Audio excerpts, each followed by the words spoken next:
Well, you're live with BBC News. Thank you for joining us. Back to our top story today, and the Israeli military has said no decision has been made yet on any ground incursion into Gaza, but that they are preparing for it. Our international editor, Jeremy Bowen, has this update on the troop build-up and a warning.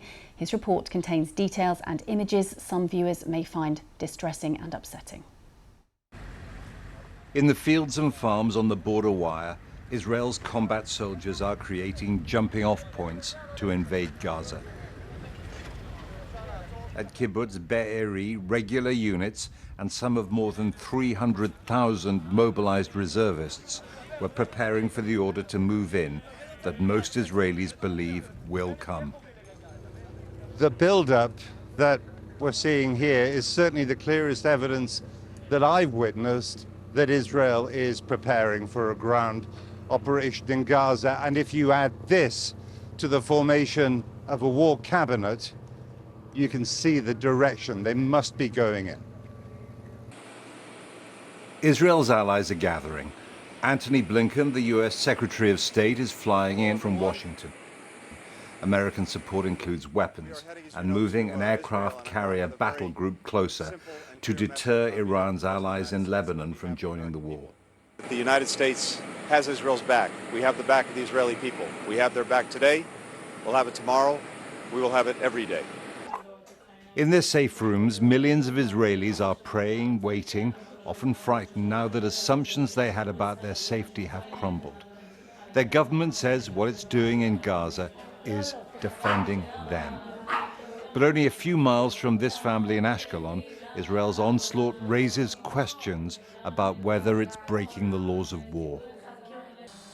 In Gaza, Israel has caused immense damage in only 5 days.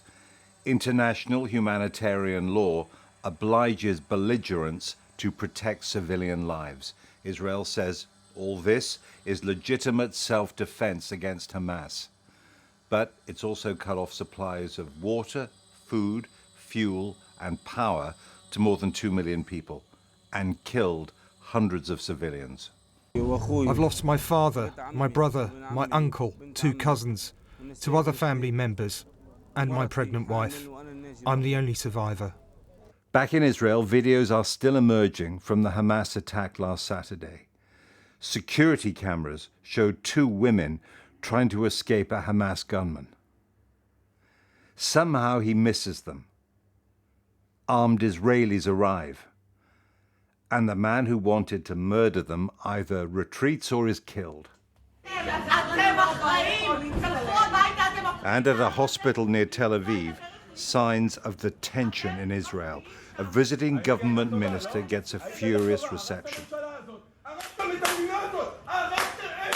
A nurse yells they've been helped by every kind of civilian, but the government has given them nothing. The military build-up might steady Israeli nerves.